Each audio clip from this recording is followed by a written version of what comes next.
Dear friends, thank you for supporting this channel on Patreon to join our growing family of donors, now 59 patrons strong. And remember, once we reach 100 active patrons, we will start sending out a 1-ounce U.S. Silver Eagle, autographed by your host, Dunnigan Kaiser, to one active supporter each and every month. Thanks for taking a minute to pitch in by going to patreon.com/reluctantpreppers and pledging your support today. Thanks very much. Hey Reluctant Preppers, this is showing you just how easy it is to purchase silver without paying any premium over spot price.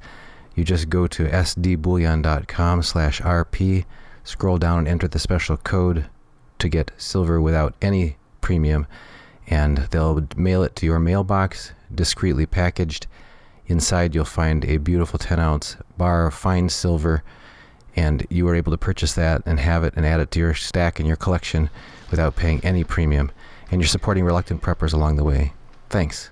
As a responsible person with growing concerns for your privacy and personal liberty, you want to know where we're headed and what you can do about it. We ask the experts what you need to do to take prudent and responsible action to safeguard your family's wealth and well-being, and what basic first steps will help you to be aware and prepared. ReluctantPreppers.com. Welcome back, Reluctant Preppers. It is always a privilege when we are able to welcome back this returning guest, Anne Barnhardt. She's with us again. She is the founder of former Barnhardt Capital Management and an outspoken critic of all things that are both political, economic, and moral relating to the courage and conviction or lack thereof in our culture. Anne, thank you so much for joining us again here on Reluctant Preppers. Oh, it's a pleasure to be back. Thanks for having me. We wanted to circle back with you on a theme that we've touched on multiple times in the past, but just seems to be increasing in its virulence in our society, and that is the reasons for discouragement and disengagement and the effect that that's having on people and their willingness to capitulate and just take whatever comes from the powers that be and from in our sort of post-constitutional republic. If you could, I can float out a couple of examples of that and get your reflections on that to guide us so that people can really, maybe you could provide kind of like a mirror that we can look at ourselves in, or a light that you can shine on the sort of the dim recesses that we've become accustomed to, and help us to make reflective and maybe more intentional choices about going, where have we been maybe feeling like does everybody else okay with this and I need to go along with this too? Or what are our other options that we seriously need to be considering so that we're not taken in and our needs of ourselves, our families, our children and grandchildren being undermined because of the discouraging environment that we find ourselves in. So does that sound like a fair game? No pressure, Anne. Just provide complete moral leadership. Perfect. I'm glad you picked up on that. Talk about a reason to despair.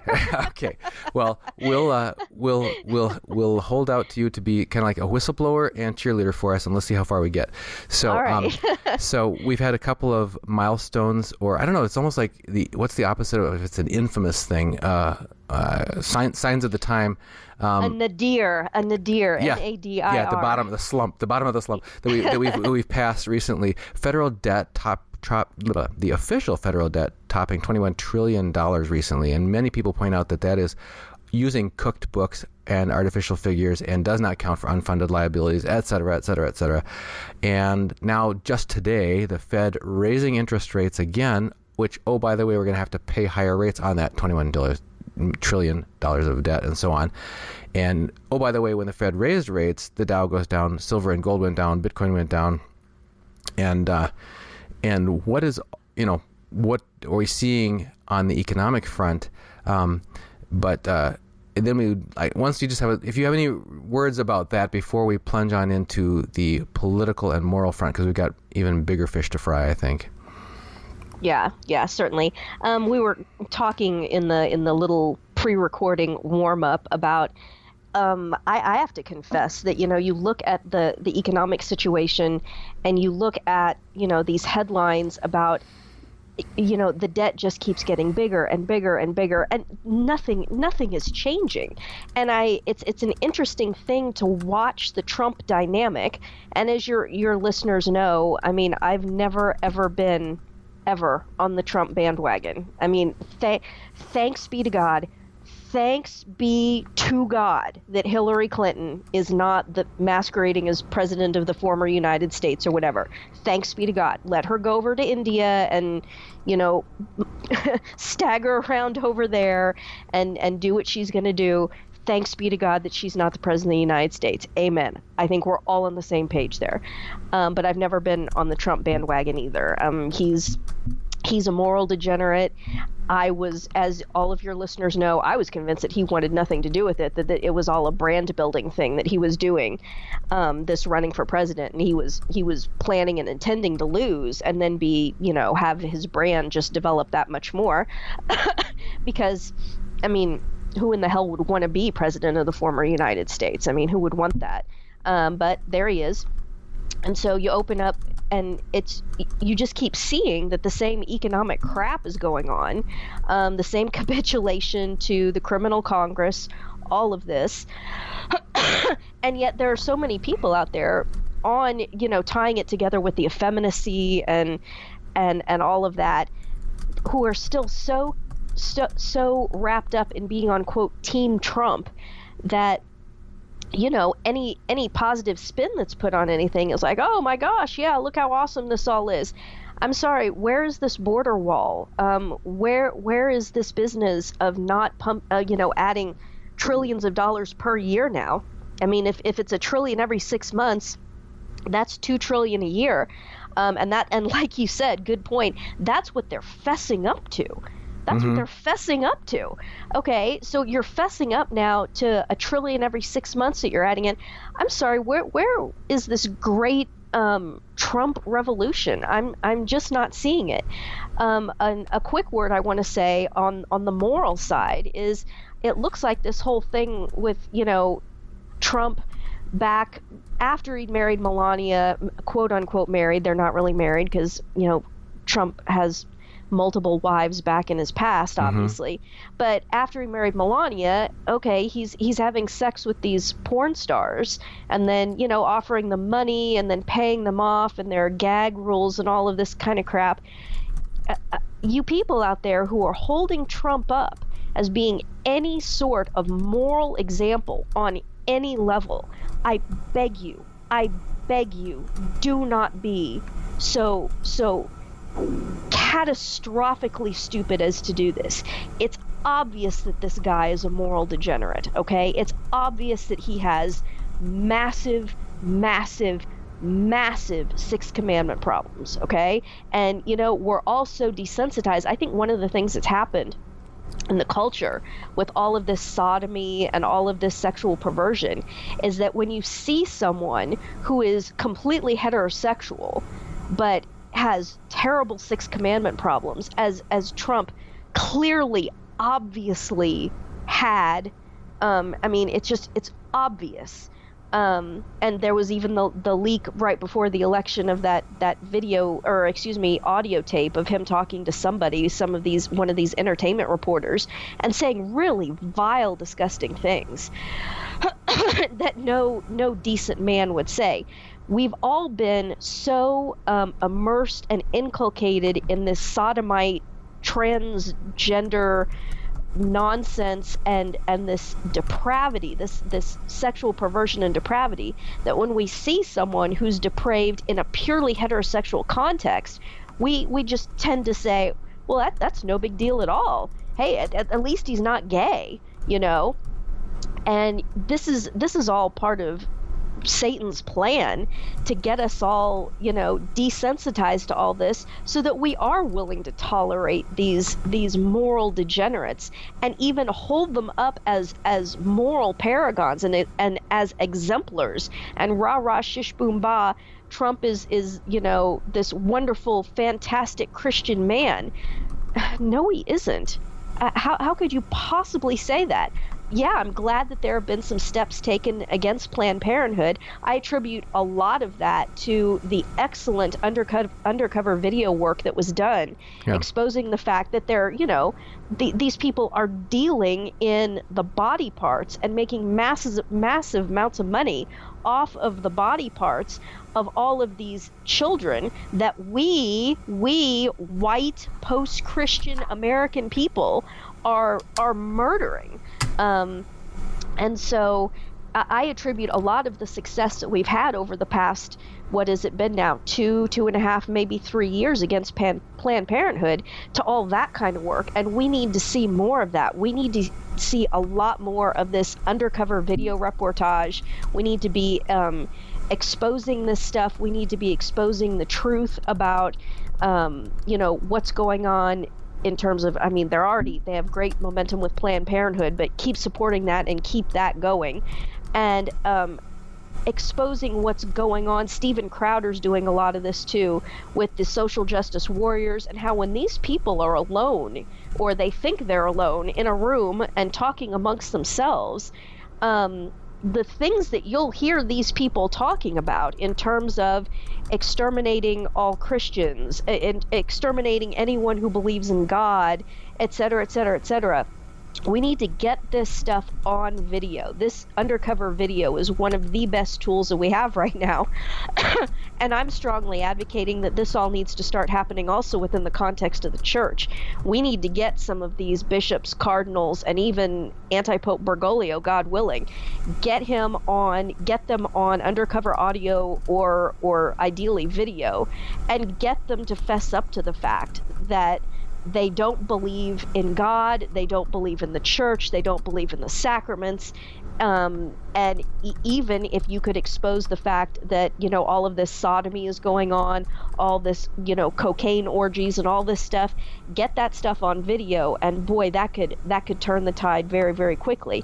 Now, it's going to be massively, massively difficult to turn around, especially within the church, someone like Anti-Pope Bergoglio, because one of the reasons he's so popular, and he's going to continue to be popular, is because he ratifies people in their sins. He's telling them that their sins are either not sins or no big deal, and he's reinforcing to people that the fact that they have apostatized and, left the church, don't actually believe any of it, that they were right all along. So there's nothing more attractive to fallen man than being ratified in your sins, and so on and so forth. So it's going to be very, very hard, but I can't overemphasize how useful and how successful these undercover video sting operations are. Right. And we all, on our side, the good guys, man, we need to be utilizing this as much as possible. Yeah, and we actually went and saw Lila Rose speak in person at a large gathering, and she was talking about the irony that when you stick your neck out and risk yourself being a whistleblower, being the one who will expose the ugly lie, that what's going on, and make that truth known to people, that they are the ones that are getting legally prosecuted. They're the ones that are being painted as criminals because they didn't follow the letter of the law in the state of California for consent to record or whatever. It's like we just show you that these people are tearing children limb from limb, and you're going to prosecute the people who didn't get permission to record that, and they're the criminals. So it's, as you mentioned, this confusion of calling. You spent the last 5 minutes talking about calling evil good.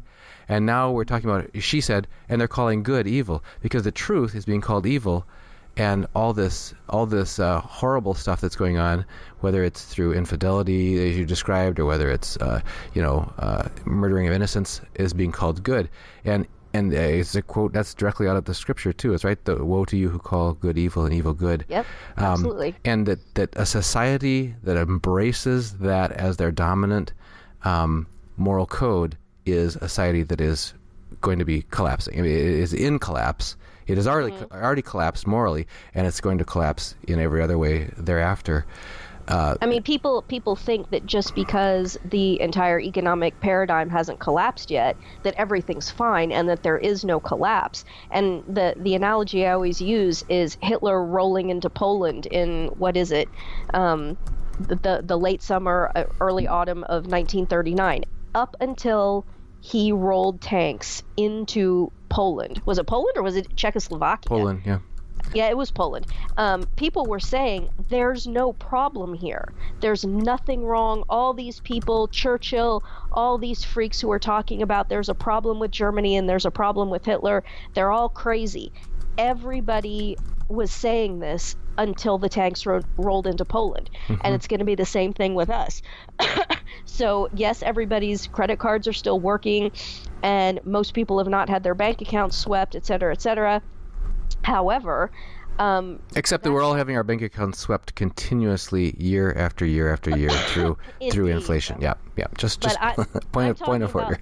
The full-blown panic of having your piece of plastic not, procure any food for you or something like that. And I'm glad you brought up kind of the notion of self-sacrifice. I think I've probably discussed this before with you, but I don't remember exactly the context. But there's no hope of any of this ever turning around as long as people are not willing to sacrifice. And that's what I see. Everything is, well, and you don't understand. I can't do this. I can't do that. I can't do the other, because I mean, it's things like I'm going to lose my job, which is certainly a big deal. Right. I could go at now we're getting into these laws, these draconian laws. There's people now in the UK, the cops are coming. The cops can't break up in the UK a child rape gang that's been operating for, decades now, of Musloids that are operating in the open. They can't break any of that up. They can't keep these Musloids who have invaded the UK from raping girls. And yet they have time to send the cops around to people's houses who make tweets saying anything against, for example, I think the last story I saw was some woman made a tweet against transgenderism or something, and said this is nonsense, and we shouldn't be exposing children to this, et cetera, et cetera. They sent the cops around to her house to interview her for potentially engaging in hate speech, hate thought. Okay, so actually we are getting very, very close to the point where you might be looking at police involvement, potentially being thrown in jail, incarcerated in some way. And we see now what the Chinese are getting ready to do is people are going to have quote unquote social credit scores. And so if you, depending upon what you put out on the internet, so on and so forth, that will affect your ability to, get a credit card, rent an apartment, et cetera, et cetera, et cetera. So as we have credit scores now, which have been absolutely politically weaponized, you're also now going to have this business of these social credit scores, so that, someone, when you go in to rent an apartment or something like that, they're going to ping your social security number, and there'll be an entire rating attached to you based upon your political speech, presumably. How wonderful, how charming. And it's just a matter of time. It's just a matter of time before this all comes. This thing is not going to turn around until people are willing to sacrifice. And at some point, it's going to be sacrifice your freedom, sacrifice your life. I mean, hello, it's called fighting a war. What do you think that means? Go ahead. Yeah, I was just going to say, you're opening up an important chapter here. You talked about people capitulating to the powers that be, and you've spoken here in the past about the loss of the rule of law, and if we could just consider that for the moment and say, what is going on? Because we have people are good in the sense that we're all endowed by our Creator with the knowledge of His intentions for us on our hearts, written on our hearts. So people at some level in their hearts know the difference between right and wrong, but why are people throwing in the towel? And one question I wanted to see if we could explore for a moment was that what happens to us when week after week, month after month, year after year, everyone is seeing that it apparently makes no difference what wrong the elite do. Nothing ever happens. Nothing ever comes of that. I know when I'm walking past a TV it's like Fox News, breaking news, new proof of this or that and the other. We've got now we know that Hillary did this, or now we know that Podesta did that, or now we know that Obama did that, or now we know that whoever did whatever. I can't hardly suppress a yawn, because this goes on every week for years, and we don't see any consequences coming. So when people are pretty sharp in the sense that when you can see that nothing ever is done about these things. In other words, our leaders and those who are held up as paragons in our society, are the most important, most visible people in our society, literally getting away with murder, then people can just become kind of numb to that and go, well, I guess there are no rules anymore. I mean, it kind of fits in another sense with what you were talking about before, about forces within the culture actively working to dismantle and tear apart rules of morality or rules of social order. But this is just the human side of people just seeing that it apparently the rules don't apply anymore. Exactly. And what this is the textbook definition of the word scandal, the concept of scandal. Scandal is a word that is now it's so common that it almost doesn't even mean anything to anyone anymore. Every single day on the news, there's a new scandal. Literally. New scandals in the government, new scandals in finance, new scandals in the church, et cetera, et cetera, et cetera. Excuse me, to the point where it just doesn't even matter anymore. What scandal is, it comes from the Latin word scandalum, which means stumbling block. So if you look up that point in Scripture, where our Lord says to Peter, "Get thee behind me, Satan, for thou art a stumbling block unto me."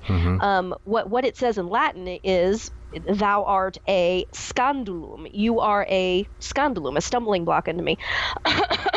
And so what scandal does, there's two species of it. The first is when people see other people committing sins and crimes, and then it incites the people who are observing it to go ahead and commit those sins and crimes themselves. So this is just let's say, for example, the moral degradation of the culture, especially in terms of marriage and sexual morality over the past, let's call it 50 years, to put it in the most severe window. So because there was constantly put in movies and then on television all the time, constantly, it's being shown, sexual immorality is being shown. I mean, seriously, think about the television that you watch now or have watched over the past 20 years. Let's go back 20 years to, like, say, for example, when Friends was on TV.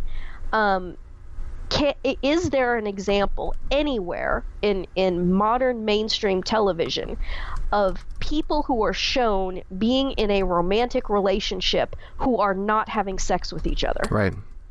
I mean, it's that is in fact what defines the beginning of a quote unquote romantic relationship, or quote unquote dating.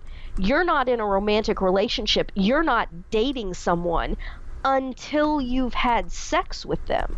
So that is one species of scandal. Just keep putting stuff in front of people so that they become desensitized to it. They begin to think that it's no big deal, it's normal, and then it incites them to commit those sins themselves. So then what started being in the media and in the entertainment paradigm then goes into absolutely everyone's life. So that's one, inciting other people to commit sins. That's one species of scandal. The other species of scandal is causing people to despair, lose faith, et cetera, and certainly, I mean, right now, as we were talking about in the warm-up, I can confess to this right now. You look at the economic stuff, and it's just, you just look at it and shake your head, and honestly, you just despair. You just despair. How do you walk this back? How do you turn this around? How do you convince people of these things? How do you convince a society that is so morally degraded to show integrity and to show temperance and restraint and so on and so forth? Stop buying all of these things that you don't need. Stop leveraging yourself. You don't need a brand new car. You don't need a $400,000 house with granite countertops, et cetera, et cetera. But I mean, how do you even begin to have this conversation with people? How do you begin to even have an intelligent conversation about these things? Go out on the street and try to start talking to the average 19, 20, 21-year-old about, the perils of having $21 trillion in debt. They don't care. They're not interested in listening to anything you have to say.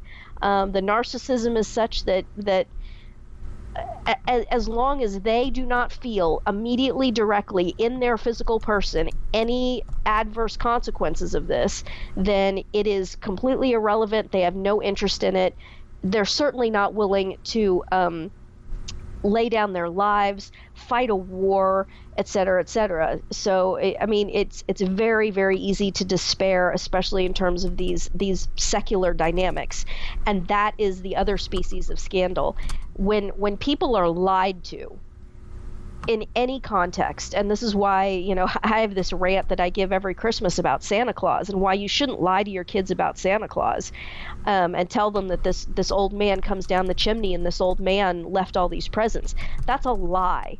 And when those kids hit however old they are, when they realize 7, 8, 9 years old, whatever it is, and they realize that their parents have been lying to them, what lying does to a person is that it chisels away their ability to have faith in anything.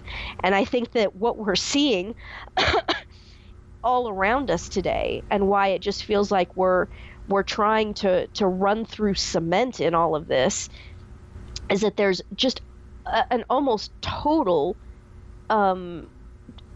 elimination of faith. People were descending into almost a Musloid culture where everything is based on lies, everything is presumed to be lies, and therefore people have no faith in anything, certainly are not willing to lay down their lives for anything.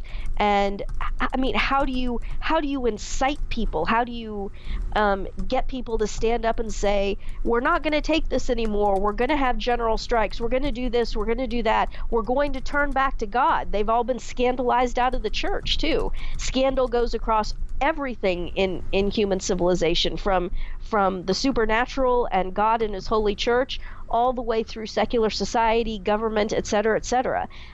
This notion of just constant, endless lying. And we're seeing this, it's really interesting, with over the past week or 10 days or so, this has been happening in the church with anti-Pope Bergoglio. So anti-Pope Bergoglio, a couple weeks ago, gives some big screed against quote-unquote fake news, and then he has his own press arm over the past week, 10 days, do this entirely fake thing, reading just tiny little excerpts of this letter written by the true Pope, Pope Benedict, seeming to endorse anti-Pope Bergoglio and his theology and all of this, and how the two are in continuity with each other. Then the rest of this thing is leaked, and it's exactly the opposite of that. It's the epitome of fake news. So what happens? The head, this guy, this Monsignor Vigano, he's the head of the Vatican press wing. He resigns in this letter, this 500-word long letter, which was total BS. And then anti-Pope Bergoglio says, I automatically rehire you, not in the same position. It will be a slightly lower position, but I accept your resignation from being the head of this, but I'm going to immediately rehire you, which means not only is the guy not fired, he's probably going to be very, very well rewarded. I mean, he's going to get extra cocaine and boy prostitutes at the next orgy that they have in the Vatican or something like that, presumably. Excuse me, because he's proved himself to be a team player. And, you just look at this, and it's more lies upon lies upon lies. A lot of people are just now starting to wake up to the fact that the Vatican and anti-Pope Bergoglio, that whole thing is just lies built upon lies built upon lies. But still, it's so slow. And you ask the question, if nobody is willing to sacrifice, if no one's willing to potentially lose their career track, if nobody is willing to even be pointed at, ridiculed, made fun of, defriended on Facebook, banned by Twitter, whatever it is, if no one's willing to do that, how do we possibly expect there to be any turnaround in any of this? And at this point, I got to be honest with you, in terms of earthly solutions and earthly turning this around, I think it's fair to say that I have absolutely no hope of that. All I'm waiting for now is some sort of a supernatural intervention, and otherwise I'm just going to keep, plodding along. And it sounds absolutely horrible, but you're just thinking about, okay, I'm 41 years old. What the hell is my life going to look like for the next 40, 50 years? I can't participate in the mainstream of anything. I have this skill set that I cannot apply. What does the rest of my life look like exactly? And how do you keep up the the motivation to keep going and keep fighting and keep trying to warn people about this stuff?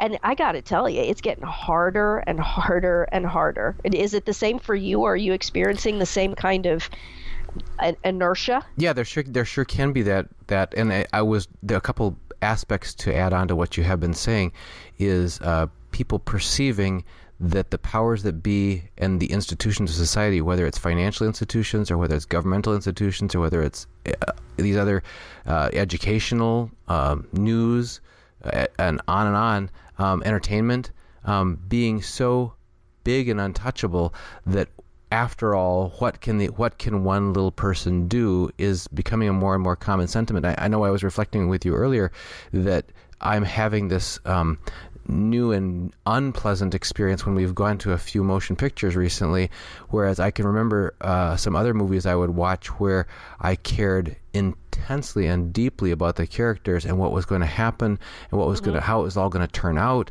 and were they going to see the light, and are they going to make it, and so on.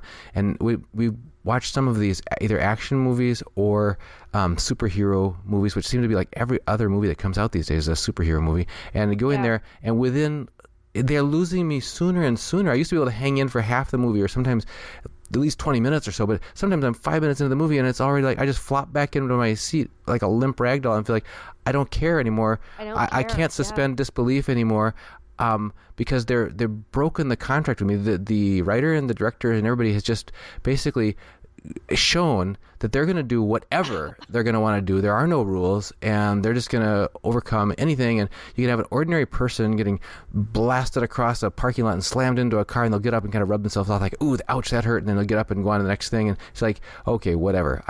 How am I supposed to keep caring about people in this world that is so far removed from reality the world of pageantry and high drama and everything is supposed to be elevated beyond our world. You expect things to be, in more vivid colors or deeper or grittier or whatever, because it's supposed to point out the truth between the lines in reality and so on. Fine. Poetic hyperbole is fine, but it gets to the point where it's just ridiculous. And that's not what this is. Yeah. And I think that what's happening and what has happened is that the audience now is so pathologically narcissistic. And remember, what does narcissistic mean? It means that you've got a person who's basically incapable of love. They're incapable of empathy for other human beings. And so I think what's happening is that now they're writing all of these movies to this audience of people who are literally incapable by their own choice of feeling any sort of human empathy for other people. There's a great example of this. I went and I saw, this has been years ago now, but it was one of the Superman movies, and one of the newer Superman movies. It was within the last 5 years. I don't go to many. In fact, I don't go to. I can't even remember the last time I've gone to a movie. I'm just not interested in giving any of those people money anymore. But this has been within the last 5 years, and it was one of the Superman movies. And so it's all of this just absolute carnage, which is what all of the superhero movies are. It's just this endless streams of carnage, and it's the same with the Transformer movies, just these sequences of destruction that you can't even hardly follow.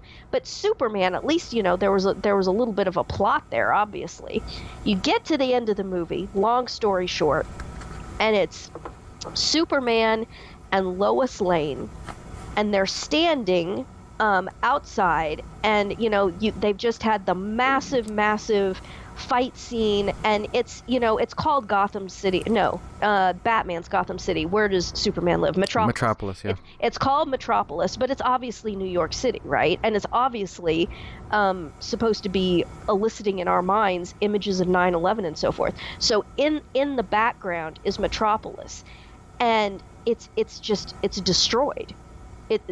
Building after building after building after building destroyed in this fight between Superman and whoever the enemy was. And this entire massive city of 10 million people is in flames. Every other building is destroyed. Presumably hundreds of thousands, if not millions of people are dead, right? That's what you would think. And you're sitting there watching this, and it's a horrific scene. But what do? They've got Superman and Lois Lane at the climax and the end of this movie, standing there, smiling at each other, and then kissing each other and having their great romantic moment, while hundreds of thousands, if not millions, of human beings are dead in the background. Why does that work? Why do they write movies with scenes like that, and with all of these endless sequences of these fights and massive destruction? It's because the audience is by now so narcissistic that human empathy doesn't play into anything anymore. So the only thing you can show people is physical destruction, what I call 9/11 porn. And the other thing that's so popular now is showing these narcissists characters on the screen who are reflective of themselves, except taken to the next level. So that's what all of this psychopath porn is about. All of these television shows now are about psychopaths. Breaking Bad, I mean, I can't rattle them off because I've not watched any of them. I'm just aware of them culturally. Breaking Bad, whatever the Kevin Spacey one was, House of Cards, there's many other shows, and it's all about the glorification of diabolical narcissistic psychopathy, because people like to see themselves. And it's almost presented as psychopathy is now being presented as something that the mainstream narcissists, our neighbors out in the street, that's something that they should almost be aspiring to. This is the heroic image that is put forth, is the criminal psychopath. And I think that's what's going on. You mentioned a little bit ago about the loss of the virtue of self-sacrifice, and this is another example of that played out in our popular culture. We sometimes watch HGTV, trying to find something clean when it's the end of the day and we finished our work, and thinking, we're interested in home repair and home improvement and seeing people improving homes. It seems like a good thing. And one thing that just strikes me, though, like just a hammer between the eyes every time, is these couples, more than half the time not married couples, all kinds of flavors, and way more overrepresented of politically correct, deviant type of irregular relationships and everything. But regardless, there's these couples that are seeking their home, and the man, I noticed, it's just, that's what strikes me as just so odd. The man is looking not for his wood shop to build things for his family. He's not looking for a garage workshop where he can repair and maintain a family car. He's not looking for a place to put a garden where he can raise foods for his family. He's not looking for a place for an archery or a target range where he can train to protect his family. But he's looking for his man cave so he can watch sports, play games, withdraw, and wallow in self-fulfillment rather than building a family and a moral society.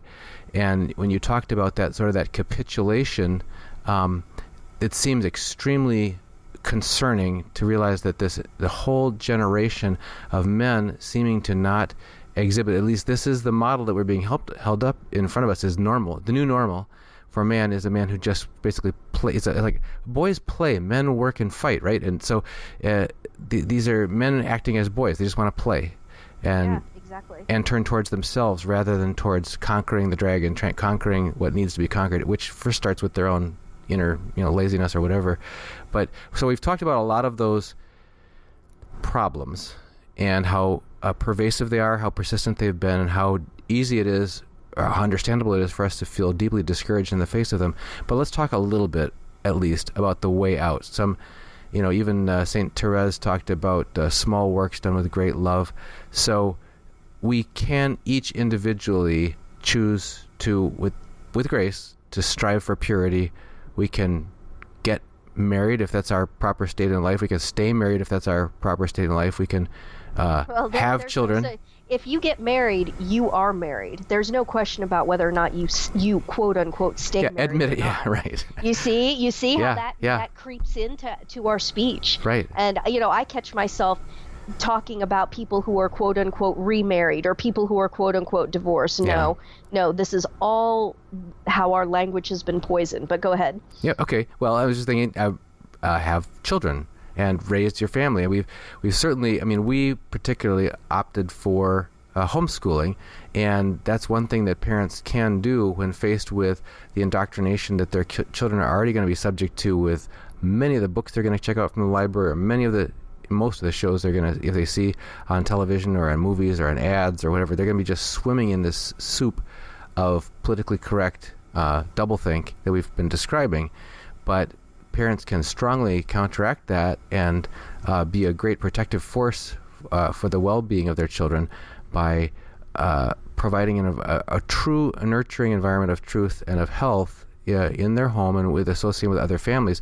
When we were doing homeschooling, people think of that as being very isolationist. They just picture like 4 kids around a kitchen table in Laura Ingalls Wilder bonnets or something like that. They don't realize that many and the majority of homeschool families are in cooperative groups and email groups and get together and online it's absolutely stuff. Absolutely. What we found was the challenge was not keeping up with the Joneses as far, okay, these people are doing Latin studies and those people are doing, they got a science teacher coming in, these people have a native Spanish speaker coming in. It's like, okay, we can't do it all. We gotta keep a lid on this and narrow it down to what we can do.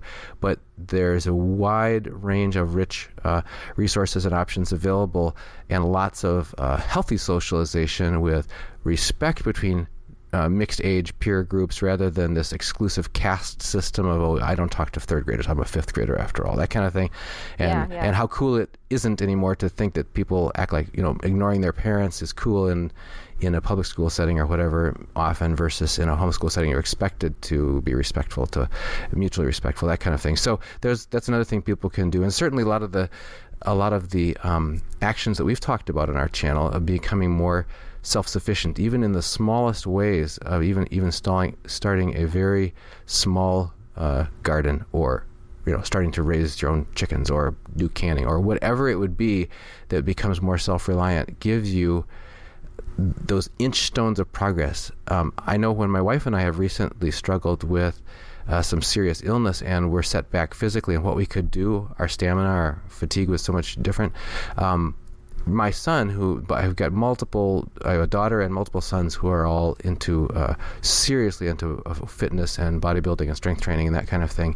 And I would beat down on myself and say, I used to be able to do so much more. I used to be able to do so much more. And they said, Dad, you just finished one set. Okay, give yourself credit for what you are doing, not what you're not doing.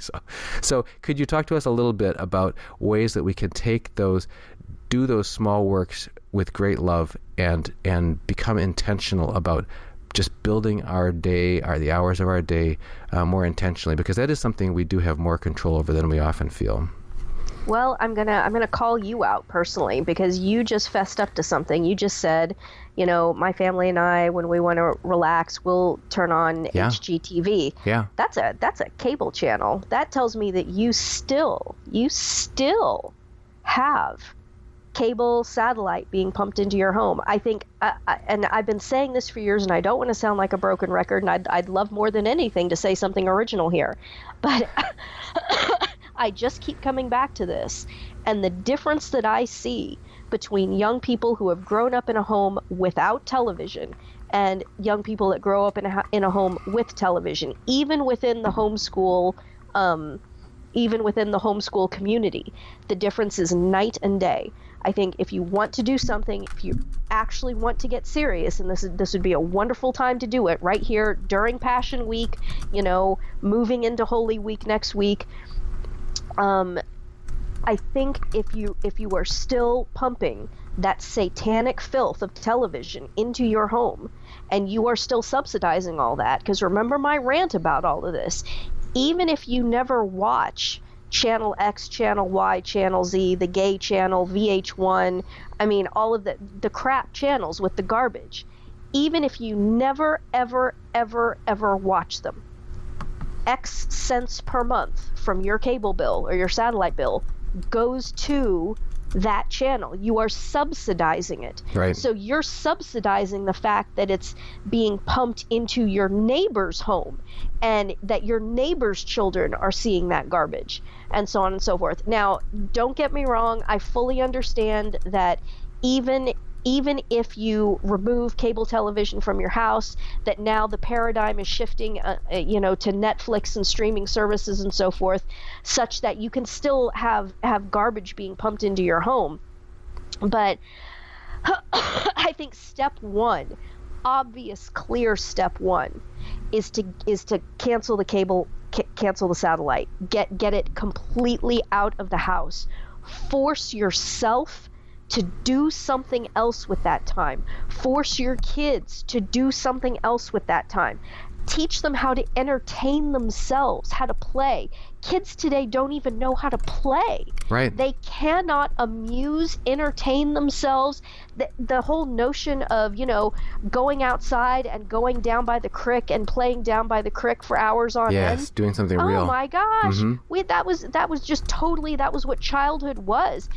And now it's inconceivable, I think, to most children today that they should be expected to play. That's the only word I can come up with. They want to have just stuff pumped at them, and it's so incredibly toxic. That's step one right there. Then once you've done that, then get away from all the streaming crap. Stop watching these streaming television shows, because it's what they're doing.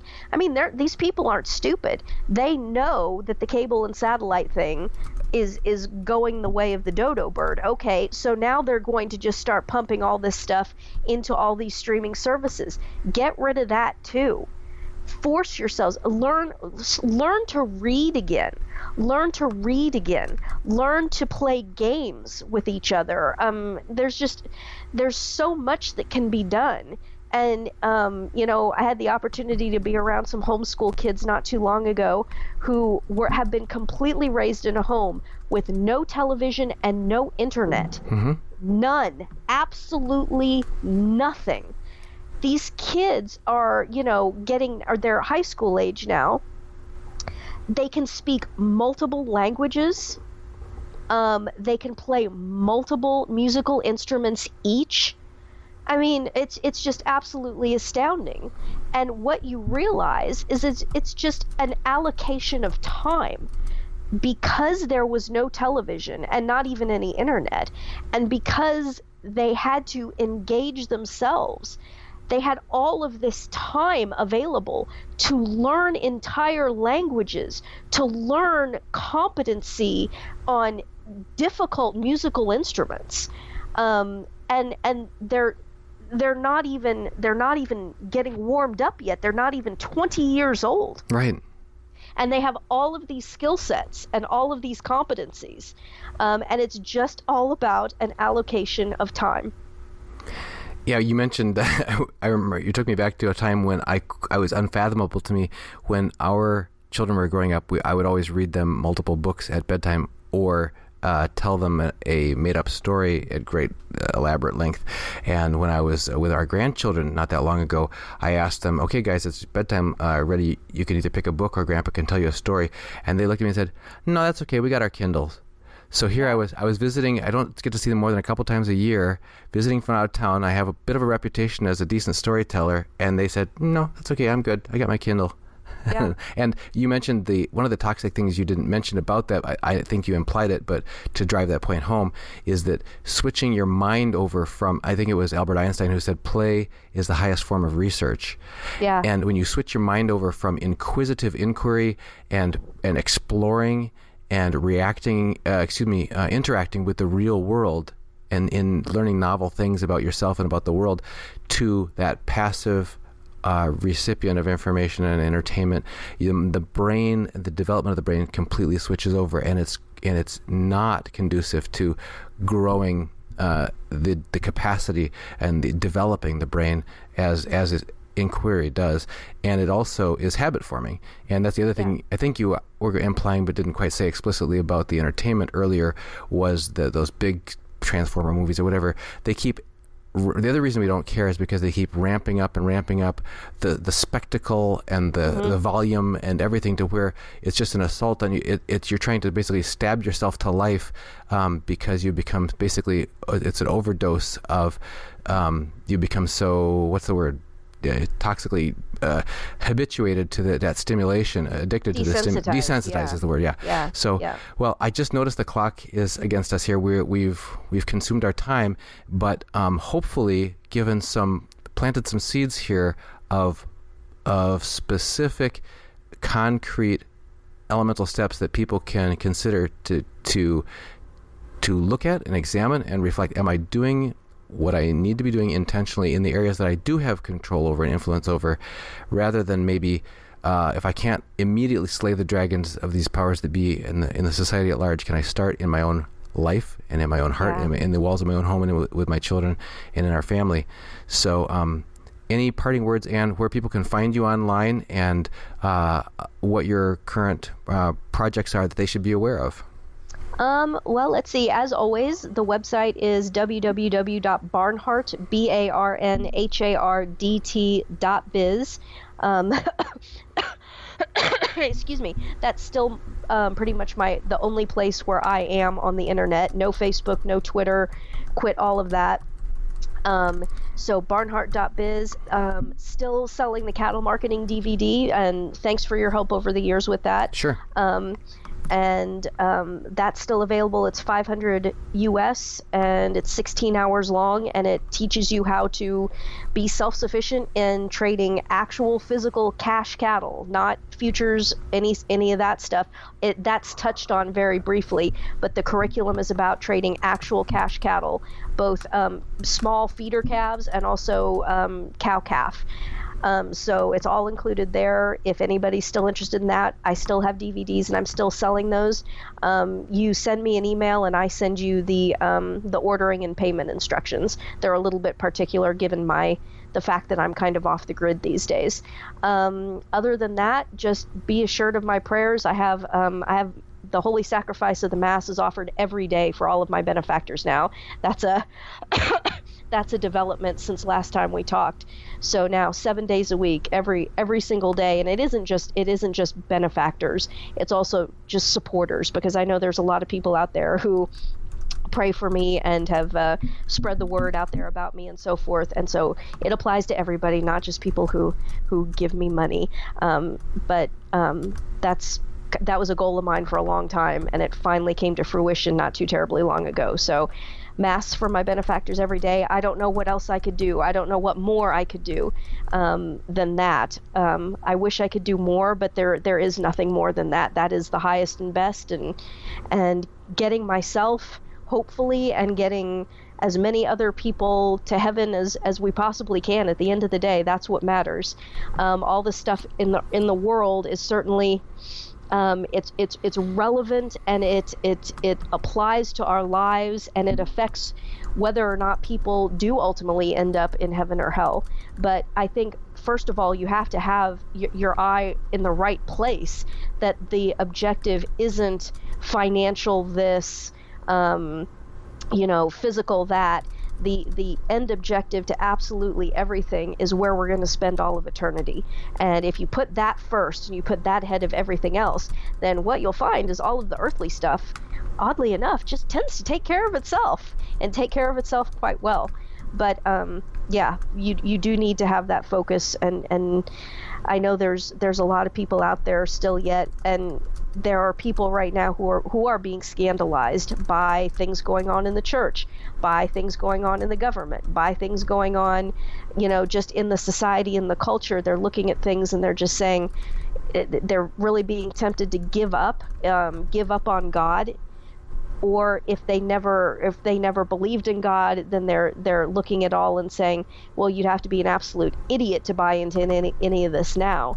And I got to tell you, I'm convinced that if I live a normal lifespan, another 40 years, I think that there's going to be some sort of a major supernatural intervention in all of this. There have been quite a lot of prophecies, most prominently from the Mother of God herself, telling us that we need to be ready for some sort of a supernatural intervention here, because we've completely dropped the ball, especially in the last 100 years. So get right, keep your eye on what matters. Think every single day about where you're going to spend all of eternity, and don't buy into this soul annihilation stuff. And think every day about where your children and your loved ones, where they're going to spend all of eternity. Focus on those things, and everything else will kind of fall into place. You'll see the path forward. You'll see what you need to do. And the first thing you can do in earthly terms is cancel that cable or satellite. Thank you, Anne, for always bringing our minds and our hearts back to what really matters. We're just grateful for your presence again with us here on Reluctant Preppers. From all of our viewers, thank you. Thank you so much for having me. We'll talk to you soon.